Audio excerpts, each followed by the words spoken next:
I was passionate about video games right from the beginning. I became obsessed with the Nintendo the second that we got it. My brother and I got it for Christmas one year, and the first video game I ever played was Mario Brothers on the Mario Brothers and Duck Hunt cartridge.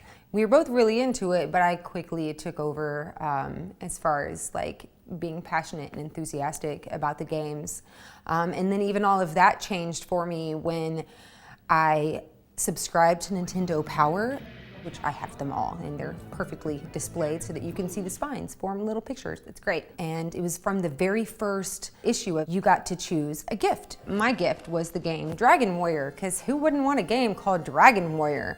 And I got that game and it totally changed my life. From that moment on, I was obsessed with RPG games, obsessed with dragons, obsessed with anything fantasy based, and I had to play them all.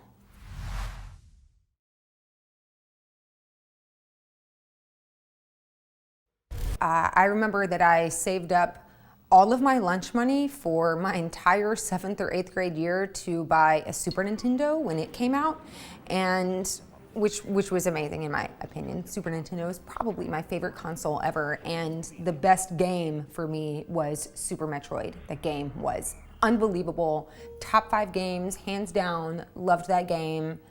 After that, I was a purist for video game consoles. It was Nintendo all the way for me. I refused to play Sega. I never wanted to play Atari. If it wasn't Nintendo, I wasn't touching it. Of course, all of that changed when Final Fantasy decided that they would no longer be able to put their games on cartridges, because I think Final Fantasy VII, in order to have that game on a cartridge, it would have been like 12 cartridges or something insane like that. So then they switched from Nintendo to PlayStation, and I was so upset when games went to discs and cartridges were abandoned. I just couldn't believe that the video game world would turn their backs on cartridges.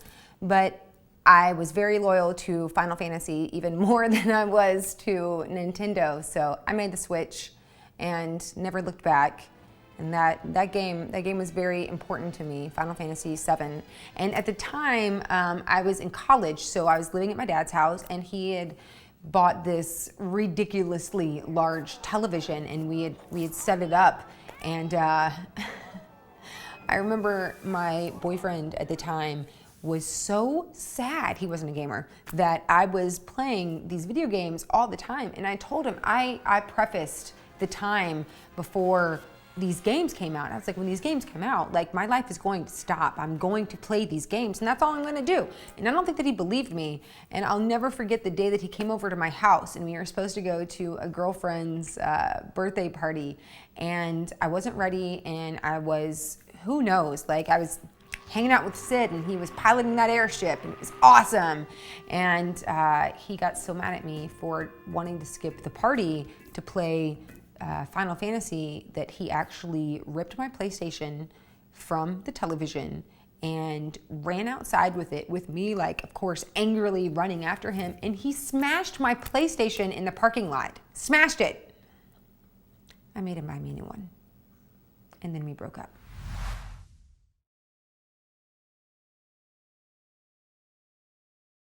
When the second Resident Evil game came out, the main characters were Leon and Claire. And my best friend at the time was this guy named Leander, who we all called Leon. And our thing was to play video games together. That's all we did all the time. We just hung out and played video games together. And so when this game came out and the main characters' names were Leon and Claire, I was like, okay, I'm gonna play this game. This game was actually, it was made for me.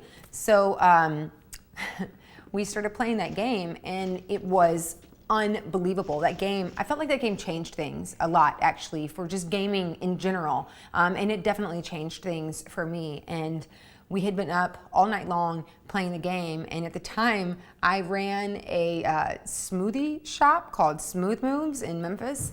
And I had to be there at 5 o'clock in the morning because I opened the smoothie store. That was like my job. And I totally called in. I don't even remember what I said. I'm sure that I was sick or somebody died. We got the game, we opened it, we did not stop playing the game until we beat it. I ended up calling in sick twice, 2 days in a row, calling in sick to play this game, and it was so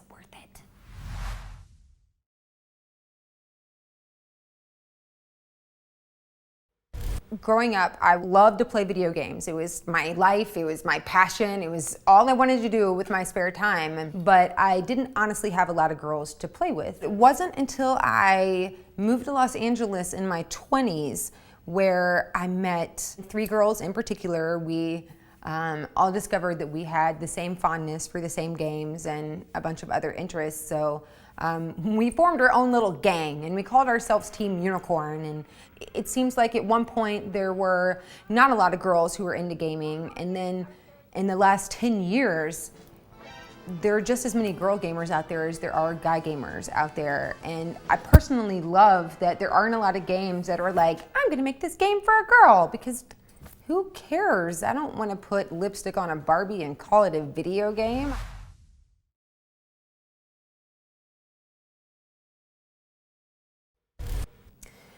I think that the developers are also fans. I think that any developer of a video game has a background in loving and playing video games themselves, and that's what drove them to want to create games, because they played a game and they were like, oh my god, this game would be awesome if it was like this, and then they went and they made that. And so I feel pretty comfortable and safe knowing that that the future of video games lies with these people who are gamers.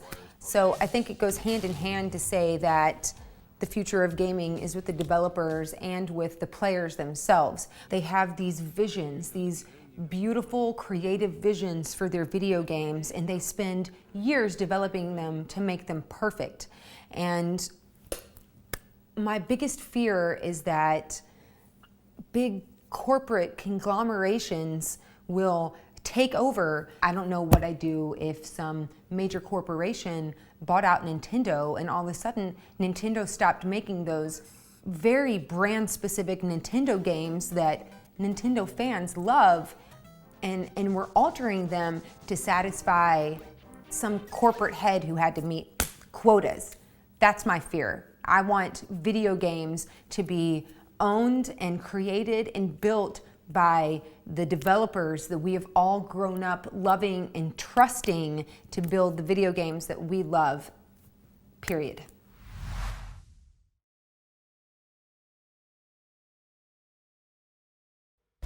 I think the future of video games is bright. You could go several different directions. I love the world that Caprica, the TV show, created with their holodecks and creating the world that you could live in, and you play the game out inside this world, and it feels like reality. I love that idea. I think that's really great. Ernie Klein does the same thing with his book Ready Player One, very appropriately named.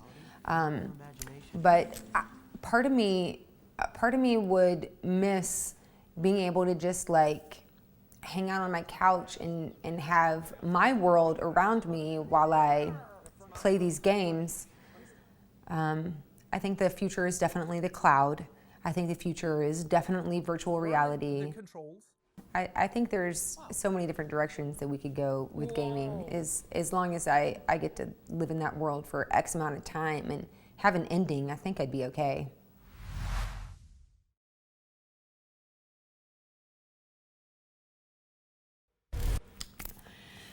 If someone were to ask me why I loved video games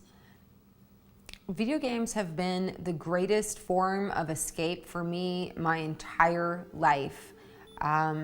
Anytime that I'm having any type of crazy thing happening in my life, I can just go play some video games and I can relax and not think about anything that's happening. I can just think about my mission and I can achieve something. But what I love the most about video games is that I can do it by myself. I don't have to listen to anybody or play with anybody. It's my games on my time, my experience, and you know, nobody can take that away from me. It's my relationship with those characters, and I value that.